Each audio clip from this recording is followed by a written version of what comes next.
Welcome, everyone. Thank you for joining us today for our pre-match press conference for tomorrow's match against the Halifax Wanderers. Benedict, you can go ahead. Thanks, Paige. Tommy, not a lot of turnaround between games. How are you guys recovering in between matches, and what does the sort of schedule look like?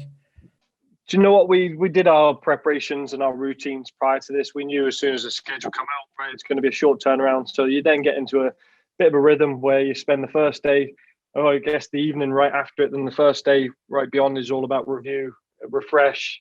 And then once we've done that, we refocus and set our sights on the day before, which is today.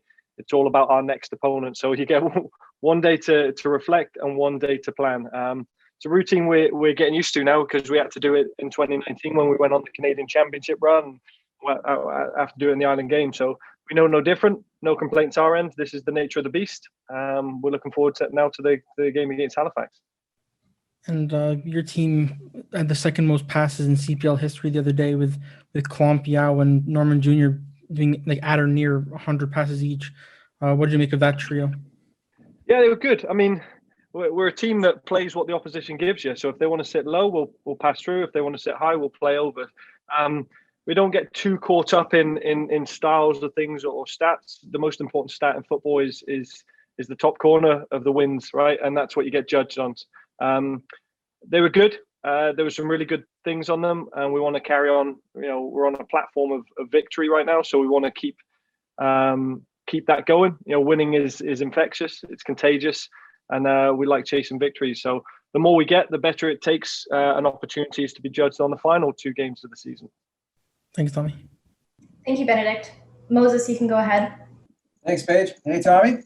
Just following up on what you were just saying about 2019 and how you had that congestion when your schedule. How does your squad this year look compared to what you had in 2019, where there was a lot of newness just in requiring the league and how things went about?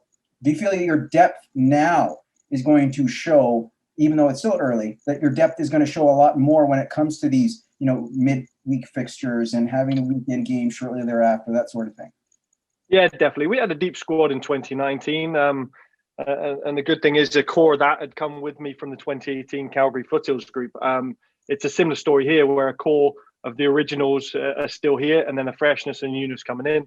We're younger this year, so we've got some great veteran leadership in Mason Trafford and Nick Edgewood that brilliant for us because they are able to manage the locker room and manage the standards that we want to keep up and what the Cavalry is all about.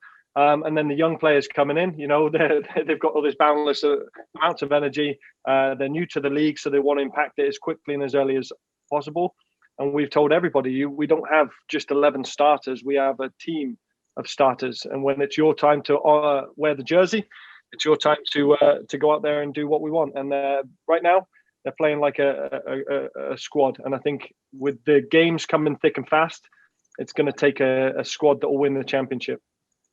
Especially with the way the schedule is kind of built, you're playing your 8 matches out in IG Field. Probably it makes it easier to scout teams that you're going to be facing, in particular HFX on Saturday. Just tell me what you've seen from them and what type of match are you expecting from a team like HFX?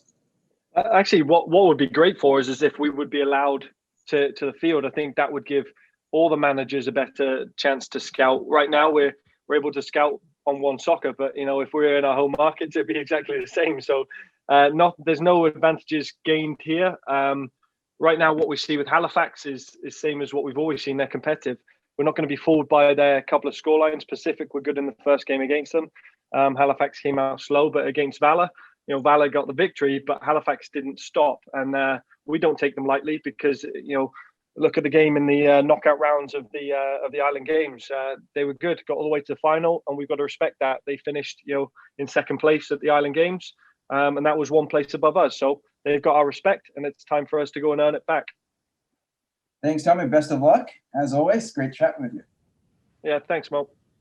Thank you, Moses. We do have time. Benedict, if you would like to ask a second question, you can go ahead. Thank you. Tommy, I'm just wondering if you could talk a little bit about Victor Loturi and his strong start to the season. Yeah, it's good. Victor's a great story because he's been with us. He was part of our 2019 squad. And then we felt He didn't get enough game time because we were very dominant in our league play. So he didn't have many opportunities, and he was still only 17, 18, just finishing high school. So we thought it would be great for him to have a gap year, go to university, play some of the youth sports, play some in what was the USL 2 league at the time, which a lot of our players had been through that pathway. And it shut down, everything shut down. So youth sports, he missed a season, USL 2, he missed a season. So he's missed about 18 months of really good football. So we've been fortunate to keep him in the training environment. He's been part of this preseason here, and he's grown. He's from the player he was as a young lad, he's put on about 10 kilos in athletic muscle, which I think is important. He's got great energy, great technical ability. He's got loads to learn about his game, but he's got this just great energy that he wants to play. So our job now is to give him the opportunities to keep progressing and manage his game so he doesn't get carried away with the highs and the lows of professional football. But I think we've got a coaching staff here that's good with young players too. And last one for me, do you have any updates on Sergio Camargo? It's been limited to 45 minutes for the past couple of games. Wondering how far along his sort of return to fitness is. Yeah, I mean, he's fit, actually. I think what we're doing is we're playing the long game here. Like I said, it's not about winning the kickoff tournament here. It's about winning the league and trying to win the playoffs. There's two things, and it's definitely about that triathlon. So if we went into it right away and put our attacking players and we're loading them up on 90 minutes, the defenders run less and it's less explosive movement, so they can manage it. So from a sports science perspective, we're just managing our attacking unit because we've got more to come into it with Ali Musi, Jose Hernandez, Oliver Minatel, and Joe Mason. So let's try and rotate. It's the same with Richard Luca, similar to Jose Escalante, similar to what you're seeing the rotations between Salamani and Novak. We're just managing our roster as best we can. Sergio's fully fit. Make no bones about that. But like I said, we want him for the long haul, not just put him through early season form where you start to fatigue. Thanks, Tommy. Thanks, Benedict.